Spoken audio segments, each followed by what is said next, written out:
വർഷങ്ങളായി തുടർന്ന അഭ്യൂഹങ്ങൾ അവസാനിപ്പിച്ചാണ് കിലിയൻ എംബാപ്പയെ ഫ്രഞ്ച് ക്ലബ് PSG വിട്ടത്. ക്ലബിന്റെ എക്കാലത്തെയും മികച്ച താരമായ എംബാപ്പയെ പാരീസിൽ നിലനിർത്താൻ PSG പരമാവധി ശ്രമിച്ചെങ്കിലും താരം വഴങ്ങിയില്ല.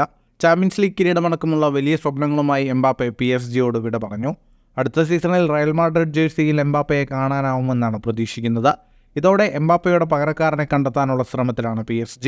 എംബാപ്പയുടെ പകരക്കാരനായി കോച്ച് ലൂയിസ് എൻറിക്കെ ടീം മാനേജ്മെന്റിനോട് നിർദ്ദേശിച്ചത് അത്ലറ്റിക്കോ മാഡ്രിഡിന്റെ ഫ്രഞ്ച് താരം അന്റോയിൻ ഗ്രീസ്മാന്റെ പേരാണ്. അത്ലറ്റിക്കോ മാഡ്രിഡുമായുള്ള കരാർ വ്യവസ്ഥ അനുസരിച്ച് വെറും 15 മില്യൺ യൂറോയ്ക്ക് ഗ്രീസ്മാനെ PSG സ്വന്തമാക്കാൻ കഴിയും. 2026 വരെയാണ് ഗ്രീസ്മാന് സ്പാനിഷ് ക്ലബ്ബുമായി കരാറുള്ളത്. ക്ലബിനായി 389 മത്സരം കളിച്ചിട്ടുള്ള ഗ്രീസ്മാൻ 181 ഗോളും 84 അസിസ്റ്റും സ്വന്തമാക്കിയിട്ടുണ്ട്.